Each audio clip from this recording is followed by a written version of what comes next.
খামচির দাগ টাক, হাতে দাগ টাক, রক্ত বের করে ফেলছিল কালকে প্রথম সিনে। মানিকগঞ্জে একটি নাটকের শুটিং সেটে সহশিল্পীকে শারীরিকভাবে লাঞ্ছনার অভিযোগ উঠেছে জনপ্রিয় অভিনেত্রী তানজিন তিশার বিরুদ্ধে। সহ অভিনেত্রী সামিয়া অথই দাবি করেছেন, দৃশ্য ধারণের সময় স্ক্রিপ্টের বাইরে গিয়ে তাকে সজোরে খামচি দেওয়া হয় এবং এতে তার হাত ছুলে রক্ত বের হয়। অপমানজনক সেই মুহূর্তে শুটিং বন্ধ না করে নীরব থাকেন তিনি। আপু একটা ফিল্ম করতেছে, আপুকে উইশেসের জন্য আমি আপুকে আসলে গিফটটা দিই, কিন্তু আপু গিফটটা নেয় না।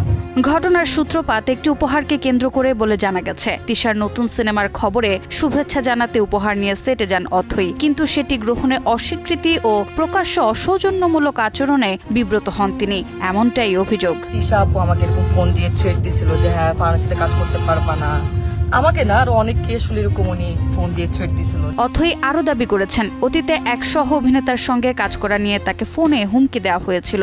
শুধু তাকেই নয়, আরও কয়েকজন অভিনেত্রীকেও ওই অভিনেতার সঙ্গে কাজ না করতে চাপ দেওয়া হয় বলে অভিযোগ। পুরনো সেই দ্বন্দ্ব থেকে শুটিং সেটে এমন আচরণ করা হয়েছে বলে মনে করছেন তিনি। রিঙ্কু ভাইয়া এবং সেলিম ভাইয়া দুজনেই বলতেছিল যে তিশার কি হয়েছে, তোমার সাথে কি কোনো ঝামেলা আছে, আগে ও তোমাকে এভাবে মারলো কেন। ঘটনার সময় মনিটরে উপস্থিত ছিলেন প্রবীণ অভিনেতা ও পরিচালক। তারা বিষয়টি নিয়ে বিস্ময় প্রকাশ করলেও আনুষ্ঠানিক কোনো বক্তব্য এখনো আসেনি। এদিকে অভিযুক্ত তানজিন তিশার সঙ্গে যোগাযোগের চেষ্টা করা হলেও তার পক্ষ থেকে কোনো সাড়া পাওয়া যায়নি।